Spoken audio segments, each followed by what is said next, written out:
Hello everyone, and welcome back to the Corporate Chess League 2022 spring season. I think this is week number 3 for us here in the season, and we've got pretty exciting matchups lined up for you. It's going to be pretty much the same as it has been the first 2 times. If this is the first time you're joining us, the Corporate Chess League is a fantastic league in the St. Louis area for St. Louis corporations to compete against each other, duke it out on the chessboard, see which corporation has the best chess players in their ranks. And how do they determine that? Well, we have a regular season Grand Prix where teams compete for Grand Prix points. Those teams that finish with the most Grand Prix points will qualify for a playoff. And in the playoffs, they battle until a single winner is determined. And that winner gets their glory permanently engraved into the Corporate Chess League chessboard. What teams do we have tonight? Well, we've got Enterprise and Edward Jones, our top 2 teams from week to week, more or less. They are facing off against Darty and Ascension, another 2 teams that have been in the Corporate Chess League for some time now, battling over the chessboard, doing their best to prove their worth. How does this actually work? Well, each of these teams will play against each other in a 2-game match, so they have different boards of players. Each board plays 2 games, one with the white pieces, one with the black pieces. And at the end of the match, each board's points are counted up for their team, and the winner of the match is whoever scores more points, and then that gets them 20 Grand Prix points for a match victory. If the match ends in a tie, each team would get 10 Grand Prix points, and then in addition to that, each individual board's points are counted towards the Grand Prix. So, for example, if a team wins 8-4 in a match, they get 20 points for winning the match, plus those 8 points that they scored within the match. The time control for these games is going to be game in 10 minute, I believe with 0-second increment. That means we're going to see a lot of games ending on the clock. You have to move fast in the Corporate Chess League, otherwise you're going to get left behind. And just to go through some of the players here, it looks like we've got a lot of the usual suspects, but Edward Jones missing some of their top boards that I've seen from week to week, as is Enterprise. So that's going to be a big chance for Darty and Ascension to maybe take some points off of these two favorites. Of course, Alex Kerford, the league commissioner and one of the top players for Edward Jones, I'm not seeing him on this list. Of course, Edward Jones also lost their killer board 1, Vishal Bharadwaj. Although he is not competing for any of the other teams, he did end up leaving the company. So Edward Jones may be suffering here tonight. It'll be interesting to see if the strong Ascension and Darty teams are going to be able to pick up some coveted Grand Prix points. In round 1, of course, though, we have Enterprise facing Darty. That's going to look like Kendulum on board 1 for Enterprise against Desrat. Board 2 is going to be Moneyballin' for Enterprise up against I Love Legos 2, who still has one of my favorite names in the Corporate Chess League. Speaking of some of my favorite names, Big Daddy Jazz 64 for Enterprise on board 3 up against Mike Shimweg for board 3 on Darty. Now, I know Darty has not had the most impressive performances historically, but I know that actually the CEO of Darty is a big chess player, and so I'm sure he's encouraging this team to try their best to train up, and I think we can expect them to continue improving as we go. Edward Jones, their board 1 this week is going to be Fishers of Men. Their board 2, Paul Frauen. Board 3, Debo274, who I think might be a new addition to the Edward Jones team. Haven't seen them before. And board 4 is going to be Miquez, who I think has cleaned up historically on board 4. Been a very strong board 4 for Edward Jones. All the usual suspects are there for Ascension in Frank T. Tan, Maurice GP, S. Gilmore 999, and Oak Ave. Oak Ave, also a very strong board 4 from what I remember. Without any further ado, I think games should be getting underway momentarily. We've got some players, I think, still trying to get connected here, but most everybody is joining us. So I want to say thank you to everybody out there. We're live on YouTube and Twitch. Thanks for joining us. Hopefully it's going to be an exciting night for you guys here. I see Orlando in the chat along with Rohit. Hello to both of you. Thanks for joining. Thanks for joining. And I think we have liftoff. Looks like the first game is between 2 players that I did not mention. So we have an extra match or two going on. So sometimes there's not always an even number of players, and we have extra matches, and that's going to take place here between NM Jin, who I think is playing for Enterprise, and MegaCake, who I believe is just a house player for us. So tough first matchup, and looks like MegaCake taking their time, finding their first move. Hello to Manny LP in the Twitch chat. And I'm not totally sure what the holdup is, but we'll give everybody a moment here to get connected. Let me see if I can refresh, see if we've got anybody else joining. And it looks like just about everybody's online. They just need to start the games up. So once again, this is week 3. I believe in the first 2 weeks, both Enterprise and Edward Jones had a pretty strong showing. Again, they do tend to be the favorites in these matches. But this week, again, both teams seem to be missing a lot of their top players. No John Boyer for Enterprise, who has been an excellent team captain for them. I think he's actually been organizing their team, trying to get them to do these training sessions, trying to work with us to see if we can get our resident Grandmaster to do some instruction for them. So I know that they've been training super hard, but John noticeably absent here tonight. He's normally one of the strongest players in the Corporate Chess League. And again, for Edward Jones, missing Vishal on board 1. And if I'm thinking back, I think they had a different board 1 last week as well. So missing some of their strongest players, missing Alex Kerford. So definitely Darty and Ascension going to be looking to take their points today. Are the legs separate or is it consecutive? So we are doing this pretty much every other week. And we are in the midst of the regular season right now. So all these teams are competing in a Grand Prix, as I kind of mentioned at the top. So if they do well tonight, they'll score Grand Prix points for their teams, and then the top teams qualify for a playoff, for the playoffs based on however many points they score during the regular season. Hello to John B in the YouTube chat. That wouldn't be John Boyer, would it? Would it be John? John, where are you tonight? Your team is missing you. In the meantime, we do actually have liftoff only in one game, but it's something to talk about rather than just me waffling on here. So we've got NM Jin playing again in the extra matches. So this game, not part of the main matches, but he will still be scoring board points for Enterprise. And he's got to do it against MegaCake, though. Pretty strong player, it looks like. And off to not such a great start for NM Jin, blundering the E4 pawn. Looks like he was trying to play some kind of Vienna game here. MegaCake responds with a quick D5, and this is normally what you want to be doing against early F4s and that kind of thing from White. In E4, E5 openings in general, whenever White's playing some kind of crazy gambit-looking thing, oftentimes Black can just play D5, fight back in the center, and get a pretty open game. White played D3, which I don't think is going to be the best response, because here, after Knight takes, the E4 pawn just gets left behind. And with this, White does not try to take back on E5 to regain the pawn. Just goes for quick development, but this is going to be a very good position now for Black. Black's up an extra pawn, not too far behind in development. There's natural moves like Bishop D6 here to complete development, get the king castled. Queens are off the board, and I think Black should just be pretty significantly better. Pretty significantly better here. We'll see what MegaCake comes up with, though. Yeah, just play C6, and I really don't like this move. You just wanna finish your development in positions like these. You know, you're already up a pawn. You don't want to mess around, waste your time before you get fully developed, because that's how White starts to get some compensation. So now, for example, Bishop D3, very natural move for White, develops with tempo. I love it from NM Jin. Off to a bad start, but he's recovering now. He's got 3 pieces developed to Black's 1.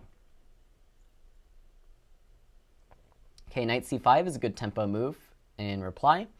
If I'm White here, yeah, I'm thinking I don't have time to move this bishop. I want to get rapid development, quickly. And yeah, Black does not even take the time to capture that bishop. Now, if I'm White, you can really think about castling in either direction. C4 is really not going to be it, though. C4 is not the way. Maybe he was thinking he wants to castle queenside. He was worried about leaving this A2 pawn behind. But immediately, I think it would really be okay to castle, because if the bishop takes, I'm sure you've all seen this bishop trap before with B3. And I think white can really get away with doing this here. Normally, you should be worried about some sacrifices, but queens are off the board. I think you are just going to trap that bishop and go up a piece. With c4 now, yeah, you are just going to blunder the c4 pawn to this tactic. And then actually, wow, knight c5, and the day is getting worse for NMC Jin. John, busy with some family stuff, but he still showed up to cheer on his team, which hopefully they can get underway soon.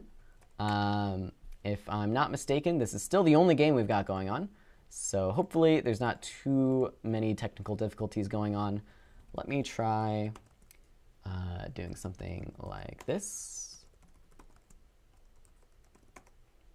And yeah, not sure what's going on. Looks like the players are having some difficulties getting started, but we'll stick with the one game that we've got going on. So black does get castled, and is just a piece to the good here. White's going to try and make something happen, but shouldn't be too big of a deal for MegaCake here.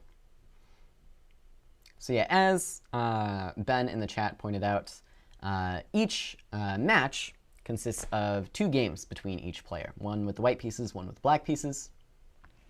And that totals 4 games total for the night. There's 2 rounds of 2 games each in the night. Where can you get a St. Louis Chess Club cup or mug? So at the St. Louis Chess Club, I think we do sell these. And you are also welcome to check out the Q Boutique online. They have a lot of our chess gear. They are more so with the Chess Hall of Fame than us, but we do have some stuff on there. You're new to chess. Do you have any tips? Well, I'm sure I will have many, many tips as the night goes on here. The game we're looking at right now, not quite as interesting as it was in the beginning, but still some intrigue to be had here. In general, just when you're new to chess, the best way to get better is to keep playing, keep working on it, and start to get more and more familiar with how those pieces are moving, how squares are attacked, things like that. That's the thing you want to do.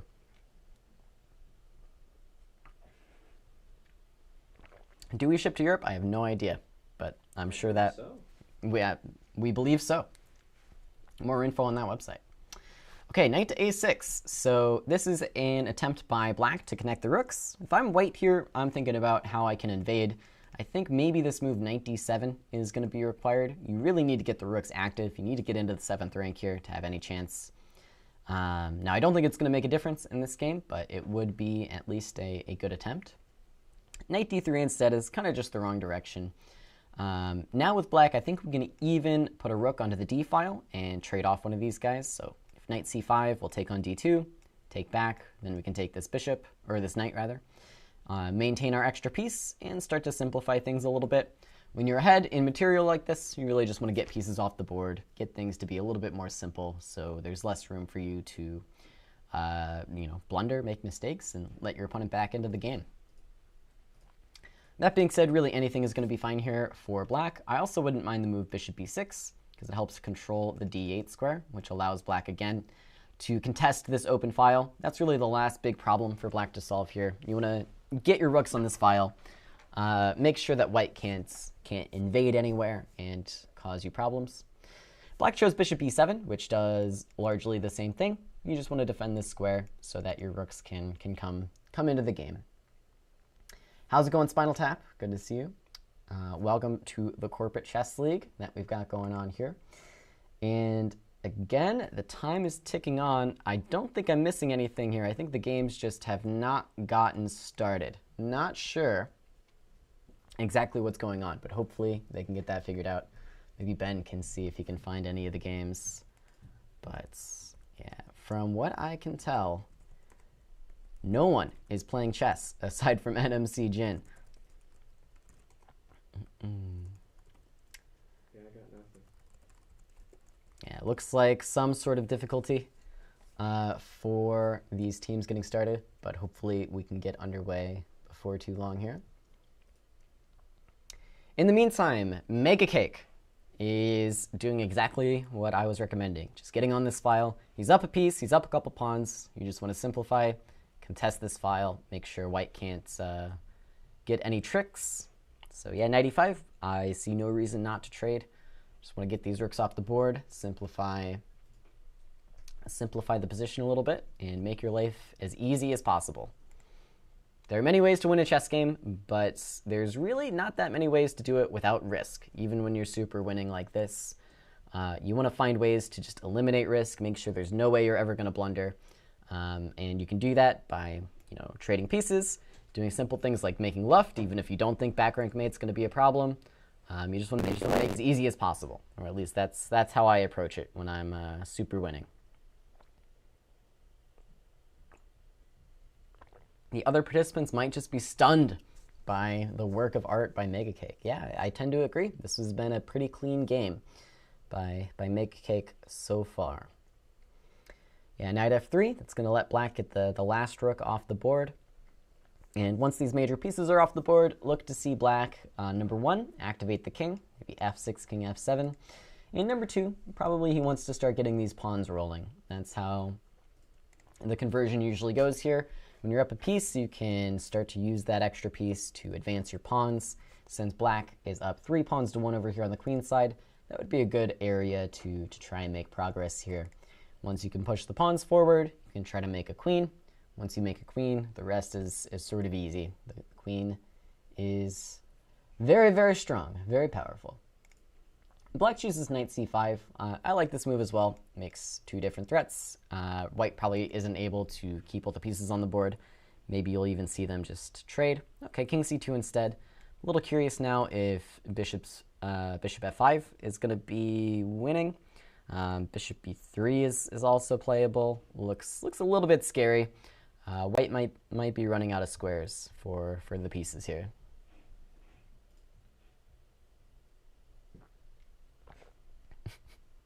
Deep Sailor asks, are there any good teachers out there? YouTube does not help at all. Well, I'm a teacher on YouTube, so maybe either you might not think my opinion's great, or you can check me out, I guess. And yeah, hello to Io Oyatola. Says they're really enjoying this match. I'm glad. Normally, whenever these things are going on, I leave the game when someone's super winning, but I guess it can be useful to kind of see the full technique from start to finish, how you can turn a piece advantage into a win, again, without taking too many risks. If I have one critique for MegaCake here, it is the time usage. It looks like they're actually a little bit struggling with the connection. Looks like they're currently offline, so that might be why they're taking some time here. But the time control is 10+0. So very much flagging is going to be on the table in a lot of these games. So they're going to have to look out for that and make sure they're playing a little bit faster to avoid those kinds of problems. So king c2, and we are down to 1 player connected in the Corporate Chess League. Not always ideal.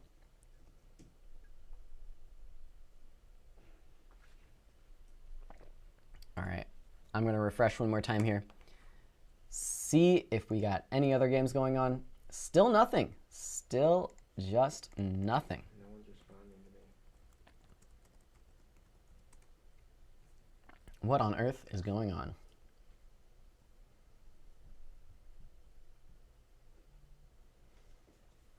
Okay, so black did end up connecting and did go for this bishop f5 move that I mentioned.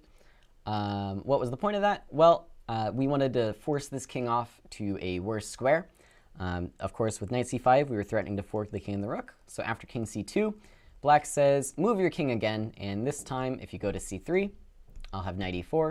If you go to c1, I'll have knight b3 again. So I think the only move for white would have been king to d1, when maybe black could have tried something like bishop g4, something awkward like that, to really force the white king into a bad way. Instead, NM Caleb just goes king c3, but then of course after this fork, knight to e4. White is losing that final rook. Black was going to be up a full rook in that position, so white ended up resigning. So there you go. That's one way to win a chess game.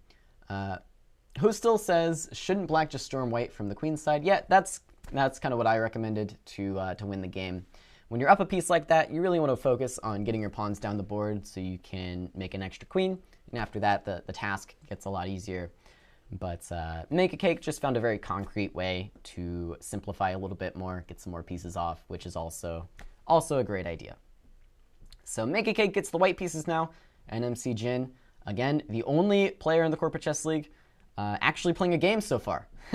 So we'll stick with him. We'll stick with his battle against the slightly stronger MegaCake and see how we can do here. So pretty reasonable opening so far. We got NMC going for the super strong triangle. Always love a good triangle player. And White's going for kind of a weird move order in my opinion. But bishop back to h4 after this h6 move. And Black can actually very seriously consider taking on c4 in these positions. That's one advantage of the triangle, is after you take on c4, with this kind of setup, playing b5 afterwards is a very serious consideration. I think it's almost directly just the note boom variation, which when I'm playing with the white pieces, I historically have kind of struggled against the note boom. When Black just holds onto that pawn, it can be quite annoying, and I've struggled with it. Ooh, instead, b5 directly. I'm not sure about this one. This is a sacrifice by NMC here.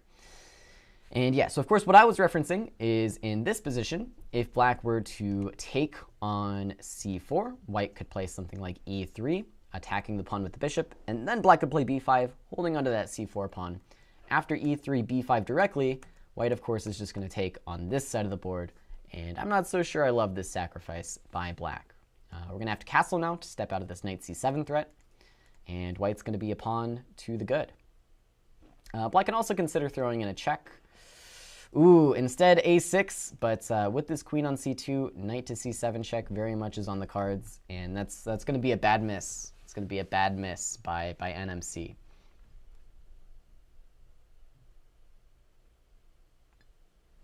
So if I can say anything about this game, it would be a mistake that I notice quite often with players around the 1,000 level.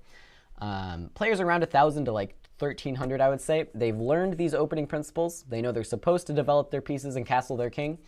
But then at some point, they start to think that they know better. And they start to think, well, why should I, quote unquote, waste a move castling when I can do something more active right away? Something active like b5 or d takes c4 and then b5.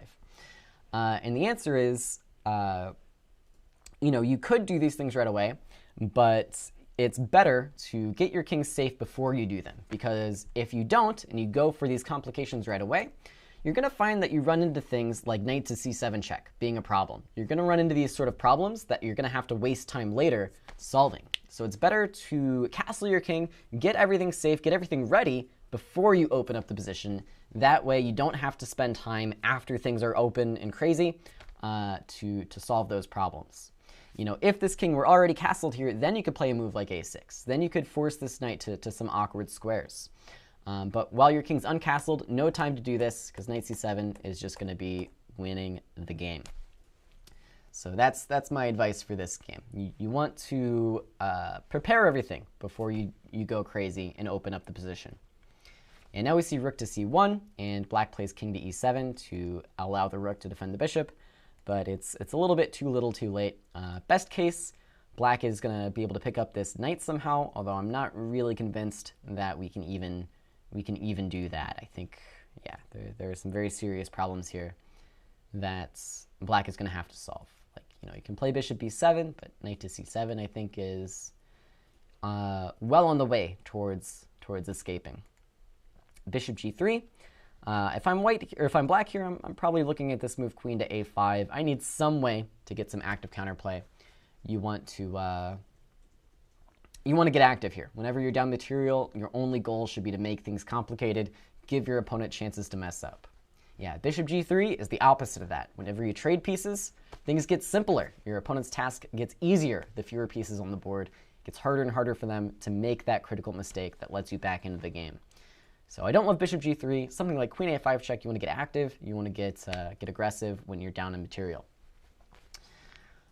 Deep Sailor asks, is it best to play defensive or offensive at the start? You want my opinion.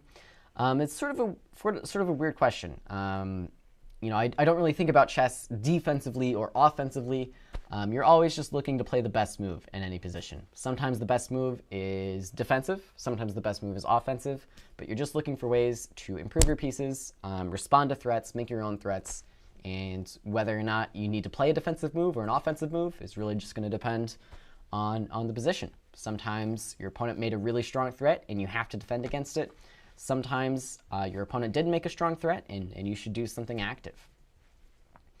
So I don't know if that helps at all, but maybe just change your style of thinking. You know, don't focus on being defensive or offensive. Just focus on the specifics of the position and see what's the most important. Okay, knight back to c7. So as expected, white is starting to untangle here, trying to get these pieces back into play.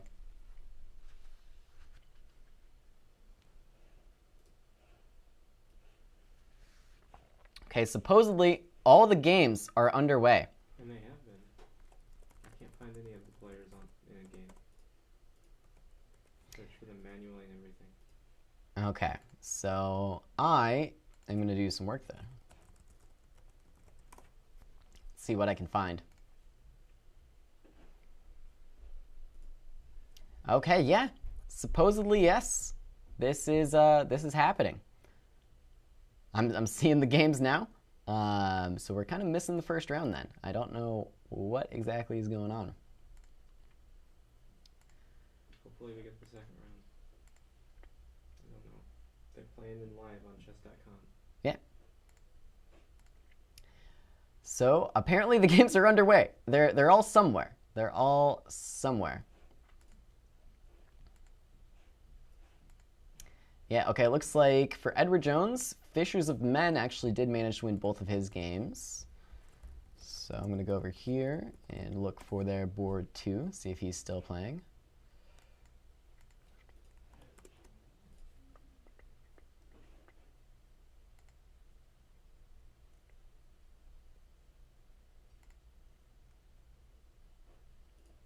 Okay, looks like Paul Frauen should still be playing. So I'm going to close this game. And we're going to go over here.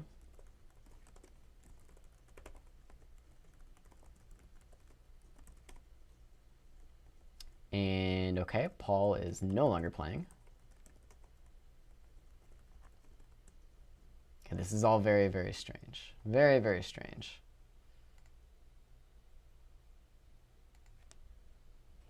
Okay, I'm going to put this over here, see what I can find.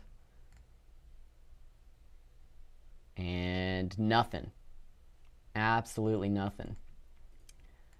Well, I guess this serves us right for using this website.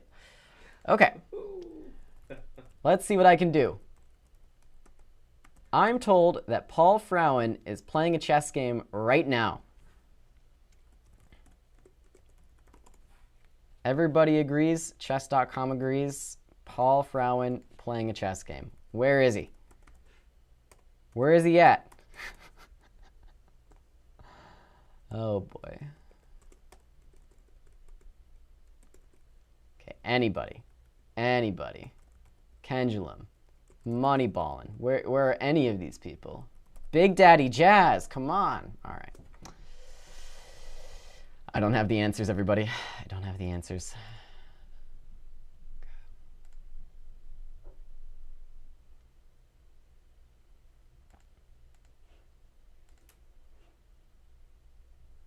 All right, check this out, everybody. Maybe we can switch to more of a full screen, Ben? Yeah. All right, check this out. Paul Frauen. Look at this guy. Corporate Chess League Diamond member. He's playing right now. So here's what I'm going to do. I'm going to click this button. And here we are. And here we are. Where are you at, Paul? Where did he go? I don't know. I don't have the answers. What did that little message just say there? It just said another login has been detected because I logged in on 2 spots. Well, this is really unfortunate. This is, yeah, wildly unfortunate. I'm not certain. I wonder why that one game worked though. Yeah, just we got one game. That's all we deserved.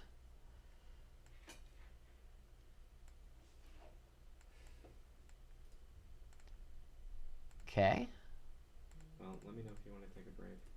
Yeah, maybe we'll take a quick break. We'll come back for round 2, and hopefully we can see more chess games. So sorry about the technical difficulties, everybody.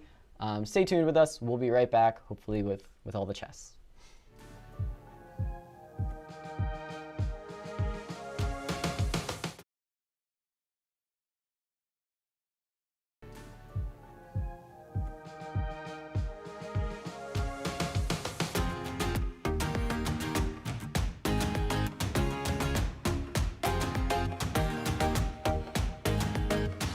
Yo, back in St. Louis at the St. Louis Chess Club.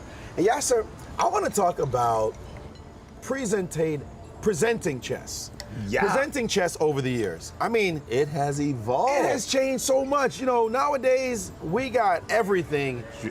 We got computers. Right. We've got all the cameras that are showing players from multiple angles. Internet video, It's like audio. I can't even imagine if I was able to sit and watch Yasser Sirwan in the U.S. Chess Championship, had video of that, to be able to watch it live instantaneously.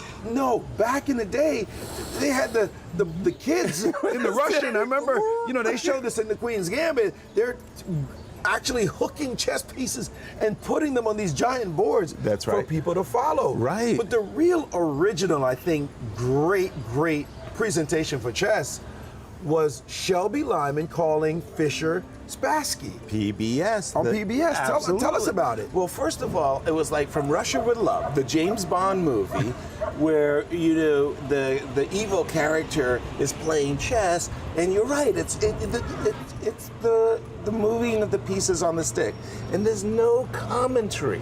There's just like everybody whispering, "Oh my gosh, that's a good move!" They got their sets. Shelby Lyman revolutionized chess in America, chess on TV, and it was hilarious because now we watch it, we go, "Oh my God, that's terrible." The guy would say, "Stop what we're doing! Stop the telefax machine! It's spitting out a move," and everybody would run to the machine and go, "Oh my God." Shelby had pieces in his pocket he forgot to put back on the board. It was amateur hour, and America loved it. They had never. Chess was Greek. Chess is Greek. And here's a guy talking about how important the pawn was. You can't lose that pawn. If you lose the pawn, Maurice, you're going to lose influence over here. And this was at the time It was when great. Fischer was playing in Spassky, Exactly. the Cold War era. Yeah, it was a maverick American against the Soviet. Soviet dominance. And he played into that as well, as the whole fever Absolutely. of chess in America was ready for that kind of commentary. Front page news. It was amazing. No, I mean, it's ridiculous. Walter Cronkite, the voice of American news. He would start his presentation about the great stories of the day. Boom, boom, boom, boom, boom.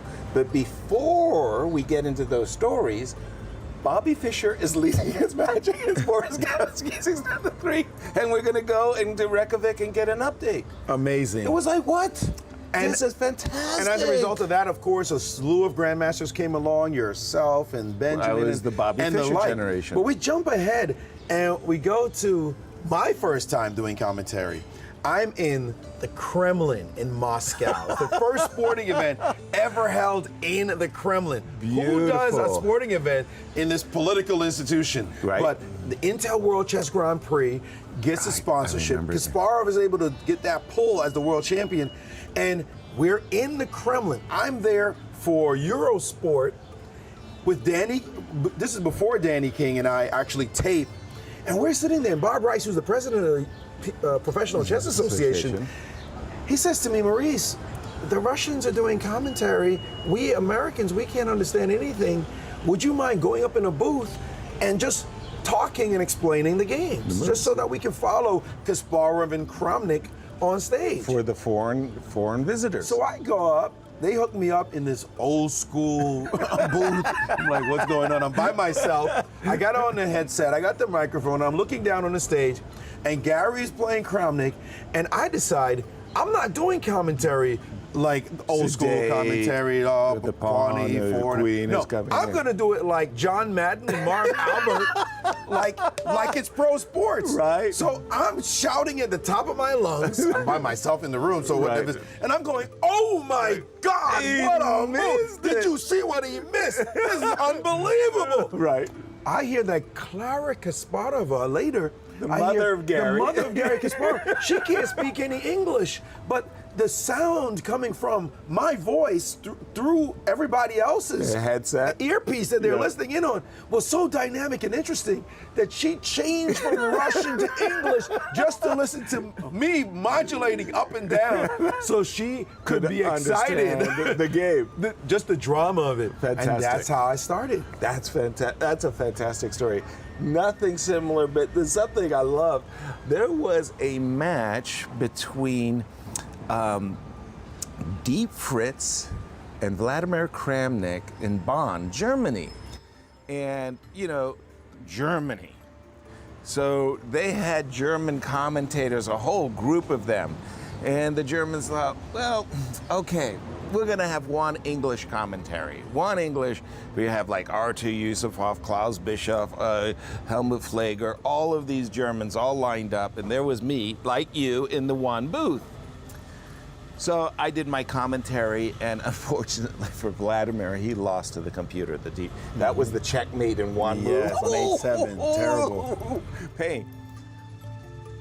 I go down the escalator, and this German man with the heaviest German accent says, "Mr. Shervan, thank you. I change digit. I listen you. English very good. English Schwein nicht gut." And I got the bottom line is people were not only interested in the chess, but they were also interested in how you present the English and the English words. A lot of kids have come up to me and said, I learned how to pronounce Najdorf or Emprise or Fianchetto from you. And I was like, what? I'm the worst. What you would think would be the basics. And you talk about that even in this digital age where now we have all these presentations in fancy ways and cameras and multiple Right. angles, you still get characters. And you tell me about a character, a commentator who has this distinctive voice. Oh my gosh. The way he From presents. Sharjah. Please tell us that story. That was terrible, terrible, terrible. So Sharjah in the United Arab Emirates was hosting the World Blitz Championships, the World Rapid Championships, and they poured all their money, all their resources into the playing hall, the prize fund, the hotels, the ambiance, and somebody said, oh my gosh, we're gonna show the games live, just the moves, but maybe we should get a commentator. So there was a grandmaster in residence at the Sharjah Chess Club. And it's sort of like, phoop! He didn't even know it, but he was put there. Well, I've got to tell you something. I mean, he'll go nameless, but I just have to say he was the worst commentator I've ever heard in my life. And he would be talking like this. Ooh, you see Magnus, look how he played. 2 bishops, so nice. My God, what he do? He give up 2 bishops? Why? Magnus, he understand. I was like, you gotta come over here. This is great. We were laughing. The guy became a cult figure because he was just so awful. I love it. Well, let's get started. Hey, let's and we can rock. do commentary. Yeah, You're baby. playing a Sicilian? Oh, come on, I'm going don't to sack know. a Morgan, pawn. That's right, no way, Morgan. baby. You don't accept the Not pawn. the Morgan. Yes, a Sirwan. No You should be kidding. ashamed of yourself Oh, yeah, you playing see this my tears. boring chess. I can't believe this. We got to go into Maroczy buying. Look at my Oh tears. my God, Yeah, I can't baby, give me that. Look at this guy. This Give is the me guy. that. I'm just going to cackle.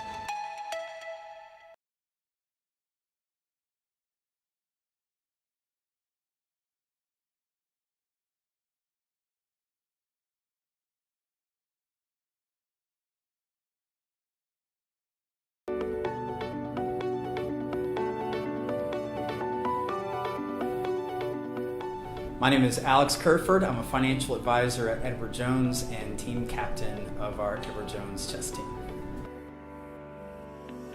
The Corporate Chess League is an opportunity for companies around the St. Louis area and hopefully one day beyond to come and compete at a world-class facility of chess that we have here in St. Louis. And we decided to get a tournament around that to where companies can play one another, compete in a friendly, a competitive way, and enjoy each other's company as well. Chess is important for a wide variety of people because it helps with your decision making, it will help with your problem solving, being able to think long term and have short term intermediate steps can translate into all types of different areas of life. Edward Jones chose to compete in the Corporate Chess League as a way that we can have some fun camaraderie with other companies that we're associated with, as well as a way to, for ourselves, be able to build some teamwork aspects as we have as a company, and again, just be able to come and participate at a top-class facility and have some fun.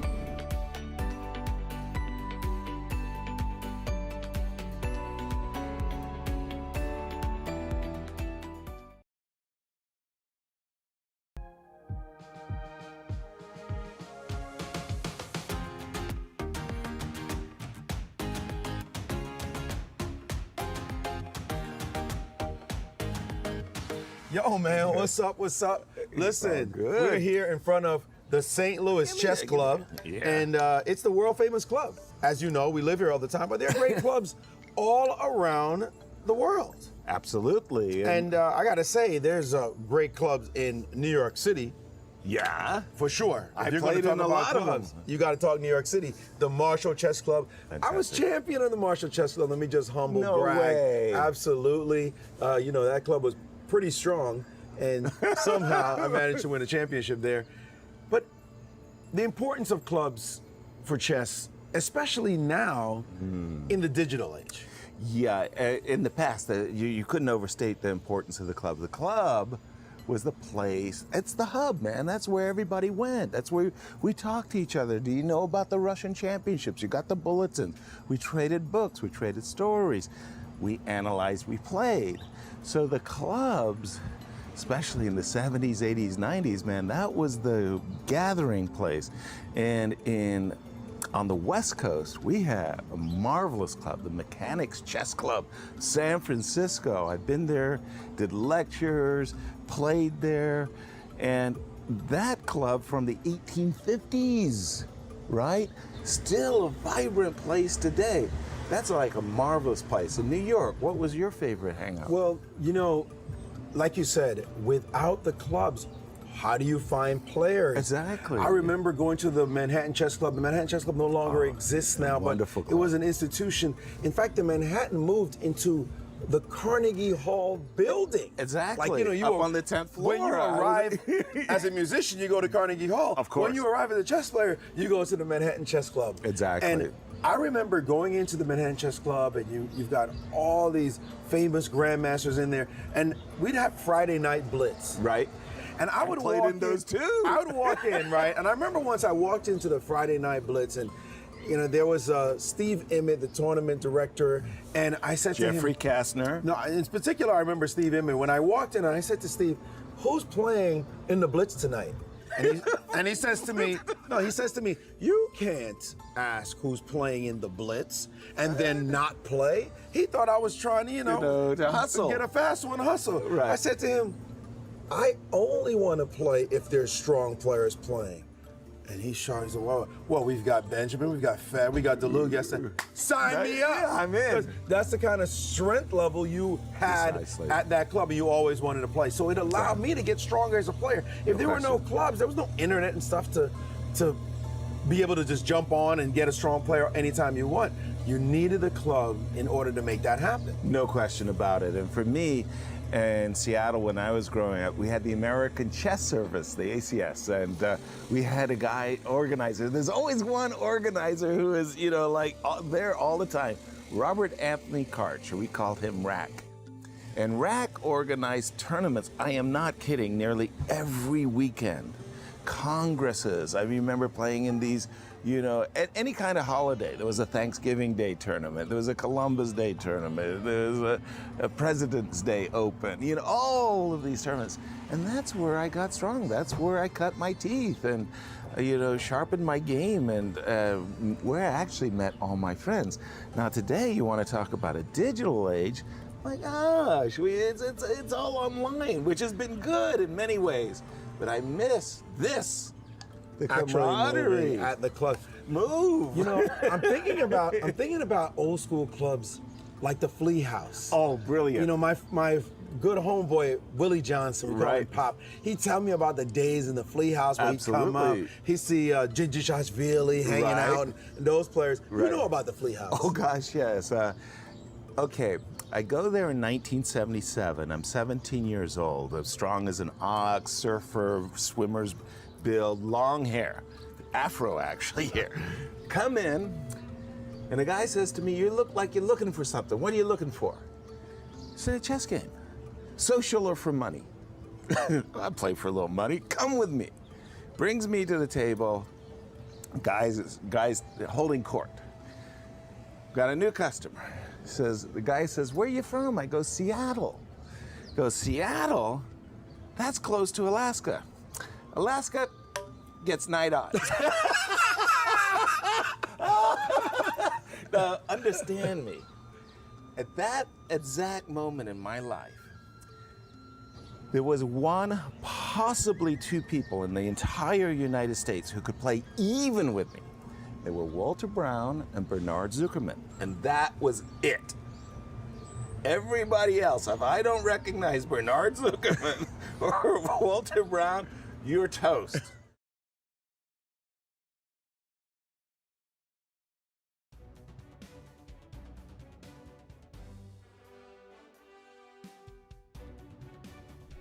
Hello and welcome back to round 2 of the Corporate Chess League. We're still experiencing some technical difficulties here, but if there's one man who can see us through it, it's going to be MegaCake. We're here, we're watching MegaCake again, and I would love to be able to show you guys some of these other games. For example, I'm going to pull up Fishers of Men here, and I'm going to see if we can watch his game. But no, it's just MegaCake. It's MegaCake all the way down. Maybe we can go to Paul Frauen and watch Paul's game. I'd love to watch Paul's game. And no, it's still MegaCake. All right, maybe Debo. Maybe Debo is the hero for us. Although no, he's not playing yet, so we'll give him time. Maybe Deseret. Can we watch Deseret play? Eli. Let's see. Yeah, still gonna be MegaCake there, unfortunately. All right. Last but not least, I Love Legos too. He's playing a game. Let's check it out. And okay, looks like we're in for MegaCake. Okay, love MegaCake. We'll switch back over to this one and stick with MegaCake here. He's up against Oak Ave. Should be a fun game. So we'll take a look here. So far, so good for the Cake Man. He's got the big center, central pawn duo. Let's see how we ended up here. So we had, this is a pretty common mistake by beginners. Usually you want to be able to recapture on d5 with a pawn. It's super important that black gets some kind of claim in the center, whereas after this move, white is going to be able to take over eventually with e4, as you see here. Now, I actually don't love how MegaCake handled this, because black actually has a really interesting move here of e5, which can be a pretty interesting pawn sacrifice. I think this is actually equalizing for black with best play. So it could have been an interesting way for Oak Ave to get back that claim in the center, but he played e6 instead. And now white's just going to be actually more than a little bit better with this central pawn duo. Should be very, very nice for white. You have all this extra space, and that's going to lead to problems for black, like not being able to develop this bishop. You can imagine if this pawn was on e5, this bishop would be able to come out to e6, maybe g4. With this pawn on e6, not so easy to find a square for this bishop. So yeah, we'll stick with MegaCake here. This is who we've got. This is who we've got playing.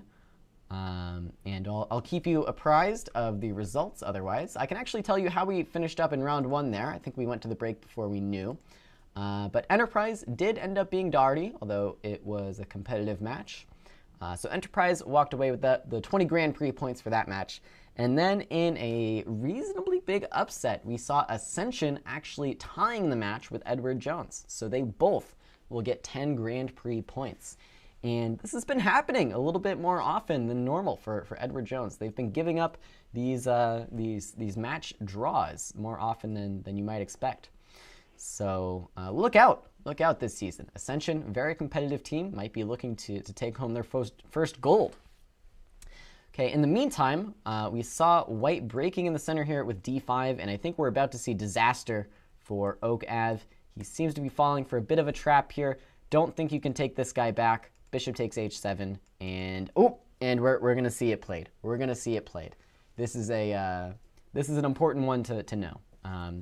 Whenever you have, this is actually a super common tactic, whenever you have things opening up in the center, it looks like this queen might not be defending the pawn because the bishop is in the way, but more often than not, this bishop can move out of the way with check, and that is a discovered attack. It discovers the queen attacking on d5, reveals this threat, and MegaCake already up a queen against Oak Ave. Maybe someday we will see a second game, but I'm guessing before we're able to watch anything, we're going to have to get through round 2 of MegaCake here. I am going to try something. I'm going to try one more thing. I'm going to see if I can just unfollow everybody. I don't want to follow anybody anymore. I'm done following people. I'm going to close this game. I'm going to go back over here. I'm going to go back to Fishers of Men. I'm going to click this one more time. And yeah, I just can't. I see nothing. I see nothing. Players, can I see Fishers of Men? No, he's not my friend. Is he a top player? Is he Fishers? Fishers of Men. Anybody? Oh, there he is. Okay, he's online. He's online. He's playing. Can I watch? I can't watch. I can't do it. I can't do it. I'm sorry. I wish I could do it, but I can't. Let me pull up MegaCake again. Let's stick with that one. Let's stick with what works. Stick with what works here. Yeah, there he is. True. MegaCake is true. He would never abandon us. Okay, so knight g5, that's a mate threat. Bishop f5, that's going to stop the mate threat. There you saw check, knight g5, bishop f5, good enough to defend. Bishop back to g6, that's a tempo move. And it looks like it's a queen for a bishop here. So, you know, 1 for 1, one piece for 1 should be still competitive, but we'll see. We'll see what we've got going on. Yeah, maybe MegaCake can get this last candidate spot that just opened up. Maybe we can petition FIDE, say, hey, I know 1900, not quite up to par with the rest of the candidates' competitors, but he is literally the only game you can watch on chess.com right now. So I think that counts for a lot, because otherwise just nobody's going to be able to spectate the candidates. So if you don't have MegaCake there, how is anybody going to see the candidates? So queen h4. Still eyeing up these h7 squares. Maybe Oak Ave can try and pose some problems. Something like bishop e7, at least put him into a nasty little bit of a pin. But obviously, you know, a queen is a queen, bishop is a bishop. You'd rather have the queen. Like I said, whenever you're down material like this, you're just looking to cause problems. You know, if you can make like a single serious threat, a serious problem for your opponent, then you're doing well. And that's really what it's all about here. It's not about trying to win by force anymore. It's about finding some way to give your opponent just these annoying little problems. And if you can do that for 5.5 minutes, then you win on time. That's how I handle these things, at least. That's how I handle these things. So Oak Ave is probably just looking for ways to try and poke and prod at his opponent. That's what you got to do here. You don't have to win by force, because you can't win by force. You just have to be annoying. Be annoying for as long as you can, and then you might live to see the end of the game. So white is actually making a threat, by the way. We have this queen moving sideways, attacking this bishop on b4. That's why I want to move it back to e7. Of course, the bishop is defended by the knight, but white can capture this and then capture on b4, winning some more material. Okay, the worst has happened, which is knight e7, just undefending the bishop willingly. However, queen's moving sideways. Not an easy chess rule to keep in mind. Okay, but MegaCake, super strong. Gonna notice the queen's moving sideways. That's more than I can say for myself in some of my recent tournament games. I have, in fact, missed queens moving sideways before. Carlson wants the match with Firouzja. Little did he know, no one's gonna see it unless it's MegaCake. So change your expectations, buddy. Be realistic. All right, queen c4, c6 defends the knight. Good enough. It is now just a queen for nothing, which is going to make life a little bit harder. But again, MegaCake, we've seen some connection issues from him. We've seen some connection issues. Maybe he's going to be able to, or maybe Oak Ave is going to be able to put some pressure on the clock. Homeless on Wi-Fi says d4, d5 was a cheapo. e4, e5 would have been better for winning a piece or a mating attack. Yeah, I don't know if I entirely agree. Maybe I do agree. Maybe I do agree. e5 here does look pretty difficult to deal with, and I think what he's mentioning is that bishop takes h7 might be a winning threat if you move the piece away. I'm just sort of wondering if I can play knight g4 in that position. I think knight g4 might be saving my skin, although for how long, I don't know. Yeah, I think e4, e5 would have been a great move. d4, d5, to be honest with you, is probably also quite strong here. I think white is winning regardless. I'm going to cheat. Let's see what the engine thinks. Yeah, it thinks e5 plus 4, d5 only like plus 1. Yeah, no good. No good. Should have gone e5. But the cheapo worked out. And now knight e6, the rook falls. We get a check. This game is looking rough. This game is looking rough. Okay, rook e1 check now. And yeah, what to do? At this point, you're up so much material, you can even just start giving some of it back. Play like rook c d1, rook takes d5, and just checkmate this king. Bishop f7, you might play rook e7 just to really get him. Not much left to do with black here. No problems left to pose. So I think 4 minutes will be plenty now for MegaCake to get the job done.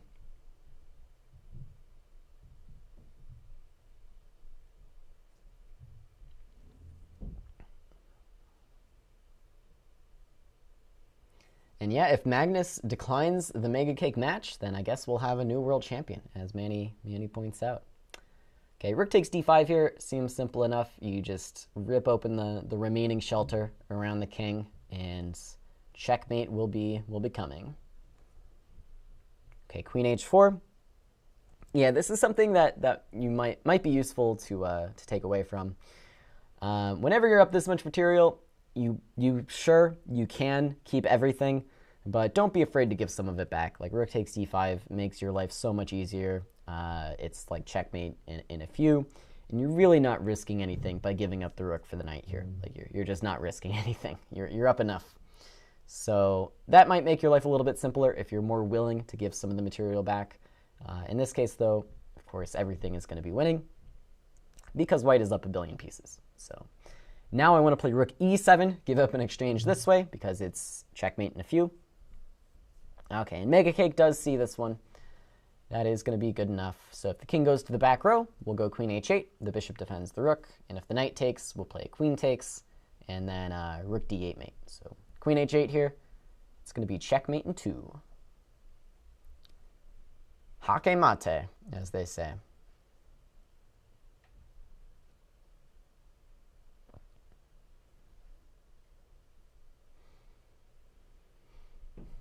Okay, rook takes a7 check. Also legal. Also a very legal way to play chess. Okay, still queen h8 is mate. Okay, he sees it now. He sees it now. And then bishop e8 takes on e8. This game is over. Another one in the books for MegaCake, as expected. Continuing on, round 2.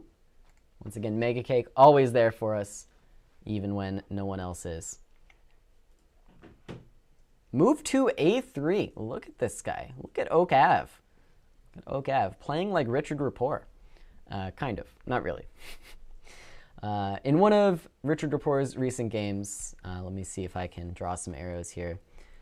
We had a pretty interesting opening that went d4, d5, c4, e6, knight c3, a6, a3.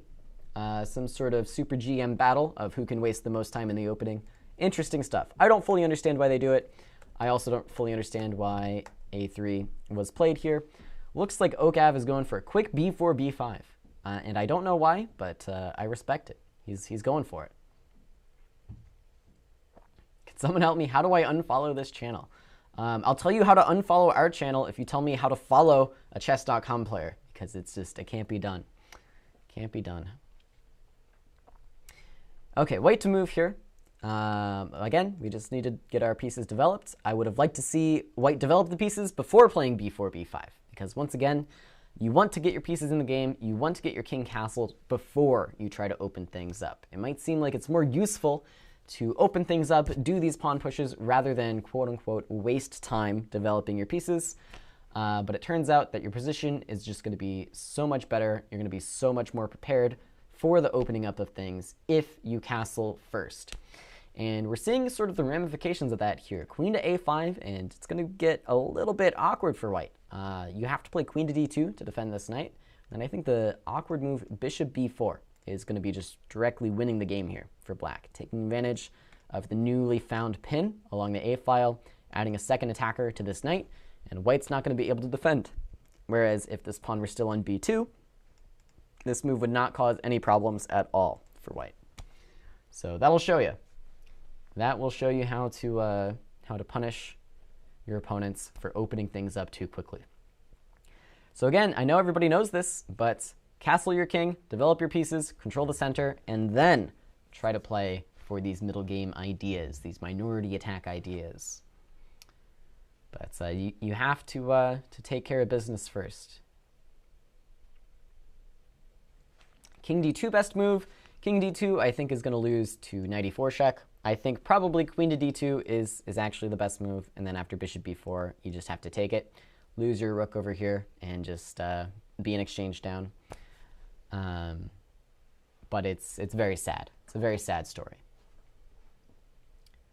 Queen d2 though, probably the best you can do. Alternatively, you can play knight d2 here, give up the piece, play like bishop e2 or something, but I think it's better just to give the exchange. Okay, bishop e2 played instead. I guess probably king f1 is what white's going to do after queen c3. And, okay, knight d2 instead. Also fine. This kind of transposes. Now, black might take this guy. Black might take this guy. Yeah, black might go here, preventing castles. Probably now we need to play something like f3. Just we need to sort out this the situation around our king. But down a full piece, Okav is going to have some trouble. Going to have some trouble here. Okay, bishop d3 is pretty similar. Black can do any number of things. He does just choose to take on d2, making things a little bit simpler. Oh, I missed that the rook hangs on a1. My bad. Yep, this is super winning. Super winning now. Okay, king back to e2, but it's not really going to matter here. And again, 500 ways to win here with black. Any legal move probably wins the game, unless you hang your queen for nothing, in which case you might still win. Okay, bishop d6. Again, I like this from MegaCake. You just want to simplify things a little bit, make your position unlosable. However, maybe there was a tactic with rook to b3. Maybe there's a little bit of a tactic there, could have undefended the bishop. I think black does have queen a6 check, though, to step out of the threat. Okay, bishop g5, maybe now knight e4, attacks a lot of things at the same time. And white might lose yet another piece, unfortunately. The pieces are falling. MegaCake remains dominant in the Corporate Chess League today. I kind of wonder who MegaCake is, because if they were on one of the teams, they would be playing in the main matches. So I think this might be a house player from the chess club here, although I'm not sure which one. Not sure who it could be. Ooh, queen to d1. Oh no. Oh no. MegaCake's going to spot that one, I think. MegaCake's gonna spot that one. No good. No good. Yeah, knight c3 check comes, and the queen is gone. Sad times. Sad times in the Corporate Chess League. Rook b8 now. Checkmate is near. White's pieces are dwindling. Okay, rook to d7. And any number of moves lead to mate here. Rook b1 check makes a lot of sense. Queen a1 check also makes sense.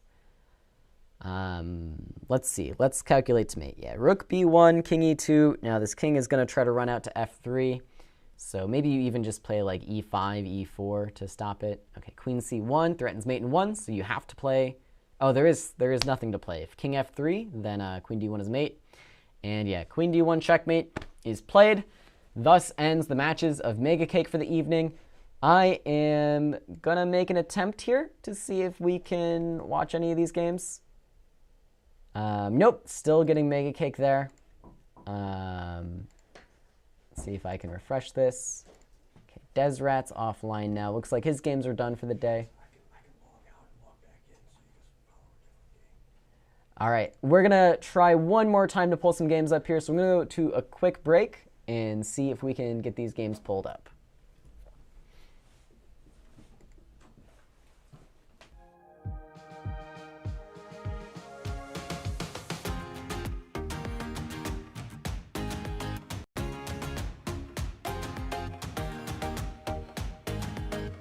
Yo, man, what's up? What's up? Listen, we're here in front of the St. Louis Chess Club, and it's the world famous club. As you know, we live here all the time, but there are great clubs all around the world. Absolutely. And I gotta say, there's great clubs in New York City. Yeah. For sure. I If you're gonna played talk in a about lot of clubs, them. you gotta talk New York City. The Marshall Chess Club. I was Fantastic. champion of the Marshall Chess Club. Let me just humble No brag. way. Absolutely. You know, that club was pretty strong, and somehow I managed to win a championship there. But the importance of clubs for chess, especially now in the digital age. Yeah, in the past, you couldn't overstate the importance of the club. The club was the place, it's the hub, man. That's where everybody went. That's where we talked to each other. Do you know about the Russian championships? You got the bulletins. We traded books, we traded stories. We analyzed, we played. So the clubs, especially in the 70s, 80s, 90s, man, that was the gathering place.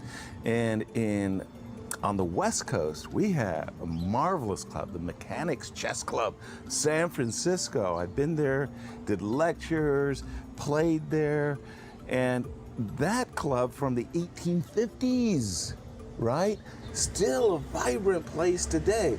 That's like a marvelous place. In New York, what was your favorite hangout? Well, you know, like you said, without the clubs, how do you find players? Exactly. I remember going to the Manhattan Chess Club. The Manhattan Chess Club no longer exists now, but wonderful it club. was an institution. In fact, the Manhattan moved into the Carnegie Hall building. Exactly. Like, you know, you Up are- on the 10th floor. When you arrive as a musician, you go to Carnegie Hall. Of course. When you arrive as a chess player, you go to the Manhattan Chess Club. Exactly. And I remember going into the Manhattan Chess Club, and you've got all these famous grandmasters in there, and we'd have Friday night blitz. Right.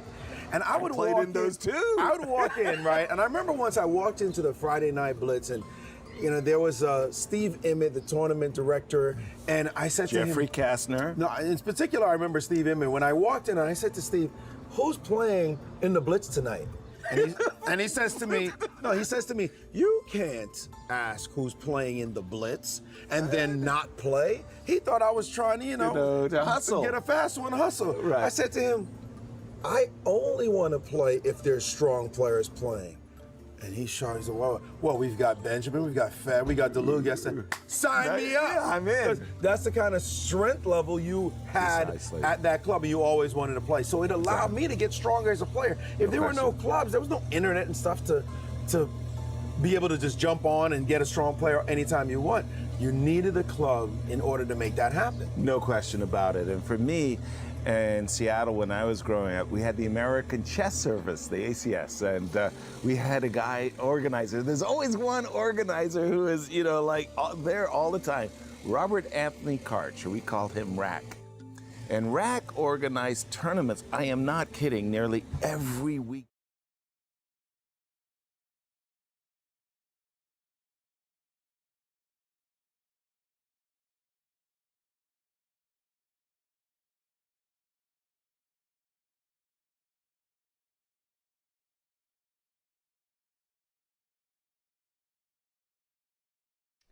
Okay, hello everyone, and welcome back to the Corporate Chess League Spring Season. Difficult night here tonight for us, not gonna lie to you, but I am coming back to let you know some of these final scores as they're coming in here. So, MegaCake, undefeated on the night, and we have learned the secret identity of MegaCake. He is one of the tournament directors for the Corporate Chess League, filling in here as a player. And in the actual matches tonight, let's just recap what we've had going on. We've had Enterprise defeating Doherty in the first round. We've had Edward Jones tying their match against Ascension. So Enterprise gets 20 Grand Prix points for that win. Edward Jones and Ascension both walking away with 10 Grand Prix points, plus the scores they got in the actual matches. And then over here in round 2, Edward Jones has officially defeated Doherty. So they also will be getting 20 Grand Prix points for that performance. And then the match against Ascension and Enterprise is actually still up in the air here. They had, Enterprise had a 1-point lead leading into this final round, I think. And now we're waiting on the results between S. Gilmore 999, who is still playing, as you might be able to see on your screen. And we're also waiting for the result from Maurice GP. So let me see if I can pull up his profile as well.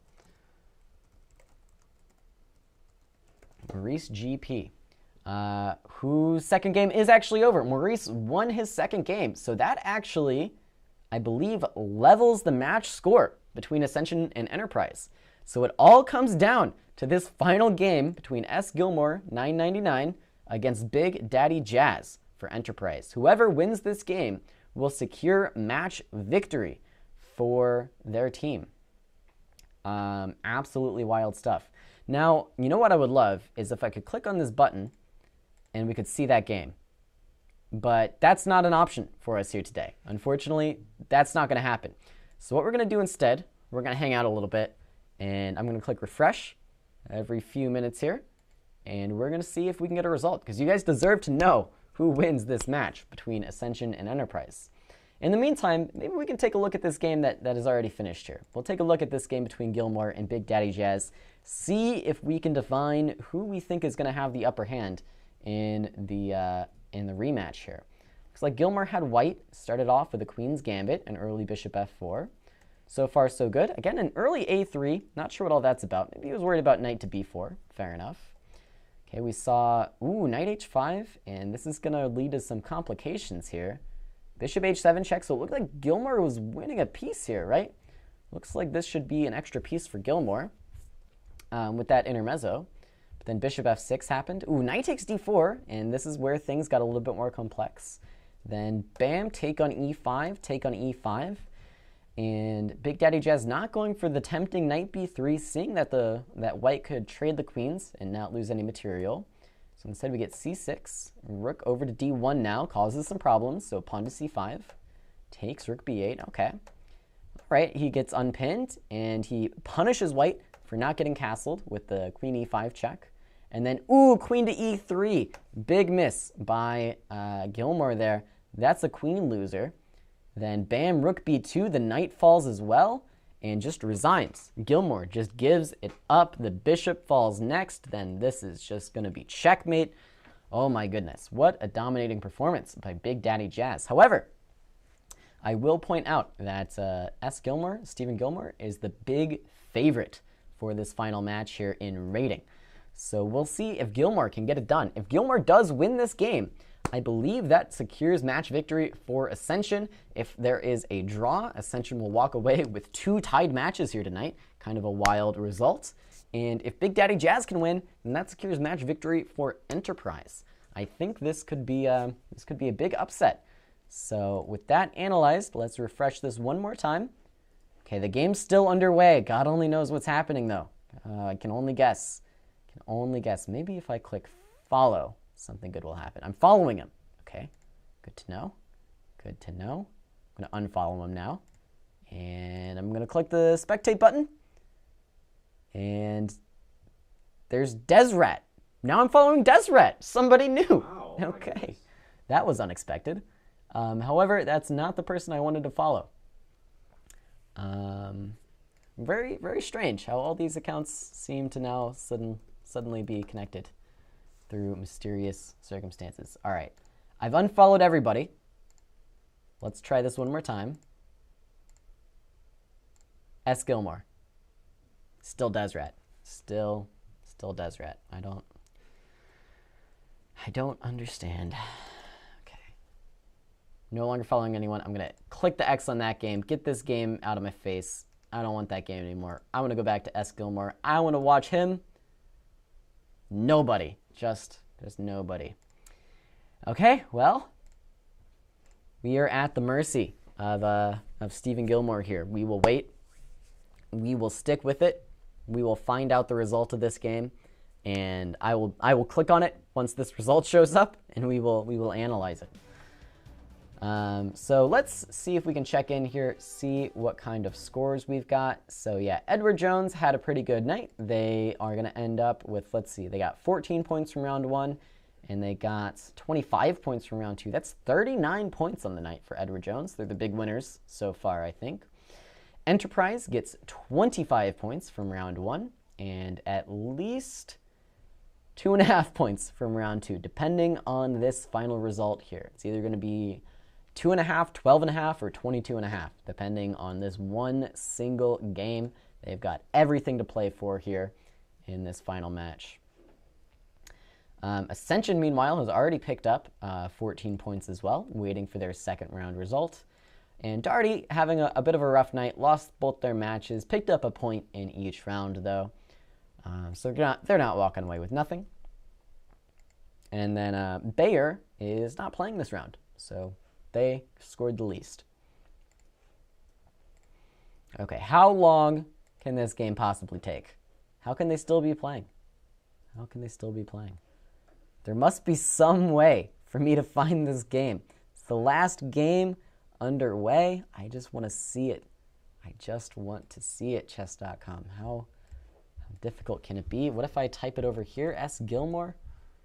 So I tried to get into the S. Gilmore game, and it just took me back to MegaCake. All right, Ben is still watching MegaCake. Oh, and we just got raided. Hello, everybody. Hello, everybody. We're in a unique situation here. Thank you, Sandy Rose Chess, for the raid. This is the Corporate Chess League here in St. Louis. What is the Corporate Chess League? It is a league for corporations in the St. Louis area to compete with each other, see who has the best chess players on their team. And we're having a little bit of trouble with chess.com. I'm not going to lie to you. So there's one game remaining, and that is the game between S. Gilmore 999 up against Big Daddy Jazz 64. Whoever wins this game wins the match for their team. However, if I click on this watch button, nothing happens. Nothing happens. I'm not allowed. I'm not allowed to see this game. So we're really struggling. So what we're going to do, we're going to hang out. It cannot be much longer until this game finishes, I promise. And we're gonna see the result of this game. I am going to know who won this game before we go away for the night. We had Maurice GP scoring 1.5 out of 2 for Ascension. That is big news. Why don't we take a look at this game since we've got some time? How did Maurice score 2 full points on board 2 for Ascension? We had d4, d5, c4, e6. Okay, so far so normal. And we had another semi-Slav player. Okay. Take on c4. Yeah, so an early bishop d3 by white. So take on c4, knight d5 is a little strange, but that's all okay. White does push through with e4. So whenever this happens, you see white with this big central space advantage. Black is going to have to fight back either with e5 or c5 before too long. Otherwise, white's going to be able to take over. So we got castles, bishop back to d3. And yeah, now c5 is played. So great play by Maurice so far. You can give up this center just for a limited amount of time, but then you have to strike back. This time he does it with c5. Okay, rook to e1, b6, all good. Rook to e8. Yeah, so far these guys are playing like pros. So e5 introduced the threat on h7. That's why black was ready with rook e8 so that you can defend this nice little move, knight f8. Not making any weaknesses yet. Bishop e4, but black is ready with rook b8. Now queen to a4 does hit this a7 pawn. So, okay, queen or pawn to a6. But I'm a little bit curious. Yeah, bishop c6 looks dangerous, but black was ready with b5, and now bishop d7, and black is getting untangled. Okay, we see a d5 push, but black's pieces are springing to life now. You can see knight e6, great idea by black, blockading this pawn, and from behind this pawn, this knight is kind of a monster. Looks like a great position for black now. Pawn to c4, he's starting to take over. We see, okay, knight in, but that's a free queen. Yeah, unfortunate miss there. Queen g6 offered the queen trade, knight c6 misses it, and now the extra queen is enough for Maurice to just win the game. Wow, tough end to the game there. Very tough end to the game. Unfortunate. All right, how are we doing, Gilmore? How are we doing? Still playing this game. I'm gonna click it again. I'm ready. No, I'm gonna open it in an incognito window, and we're gonna see what happens. Nothing. Nothing. I cannot watch it incognito. Can I watch it in a new window? Yeah, I can't watch it in a new window either. Tough. I mean, how long can this last game go? How long can this game go? Earn points for the raid. You're off now. Okay, thank you everybody for joining from the Sandy Rose chess raid. Thank you.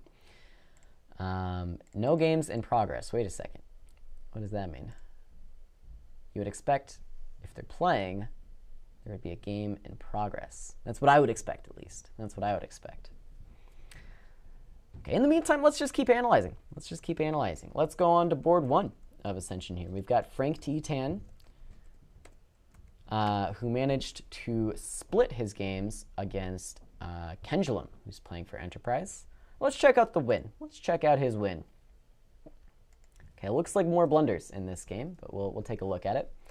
Started off with a Scandi. Oh my goodness. Frank, a Scandi player.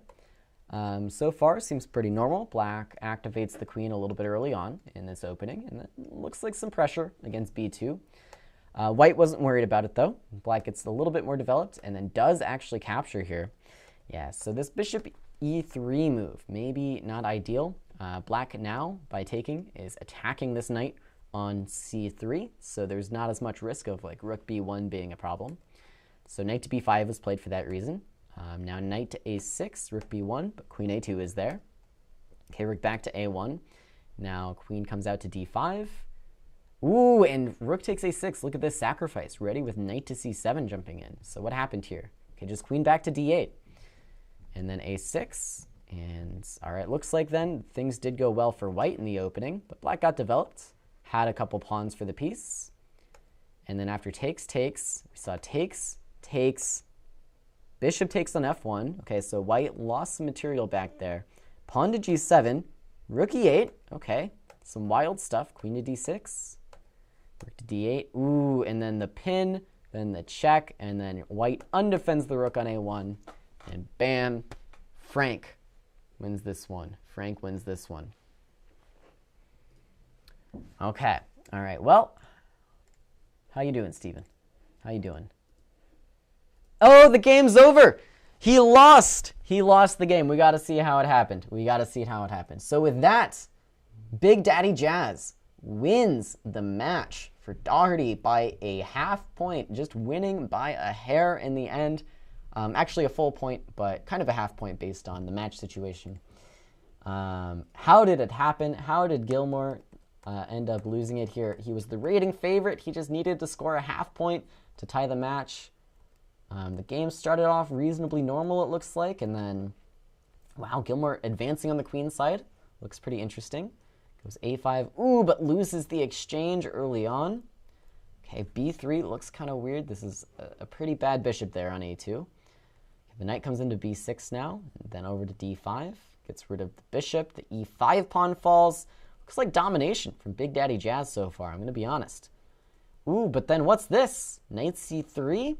Knight e3, and black gets the bishop. I even wonder if we could be more severe, play something really crazy like knight to f4. And the point is, everything is on this g2 pawn. But knight c3 is good enough to win a piece. Oh, but then it loses the knight on e7. So maybe not good enough in the end. Okay, we see a little bit of back and forth here. Big Daddy Jazz playing some good defensive chess, defending on G2. The queens come off the board. Don't love the queen trade here by Gilmore. Maybe he just blundered that this was check. But with the queens off the board, now the extra material is going to be very telling. And yeah, up 2 exchanges now, and just sacrifices 1 back. But then loses the rook. No, loses the rook to an exchange. But then loses on time, I guess? He must have lost on time here. Oh my goodness. Came down to a time scramble. Big Daddy Jazz lost his remaining pieces, but won on time. Absolutely a thrilling game. I only wish we could have seen it happen live, but the game review, almost as good. Okay, with that, Enterprise does secure their 2nd match victory. They walk away the big winners tonight, winning both of their matches. Fun stuff. Huge shout out to MegaCake, the only player I'm capable of following. Hopefully you guys enjoyed. I know there were a lot of technical difficulties, but I had fun with it tonight. Hopefully you did as well. Be sure to tune in, not next Thursday, but Thursday after for the next round of Corporate Chess. And I will see you next time. Thank you all so much for joining. Have a good night.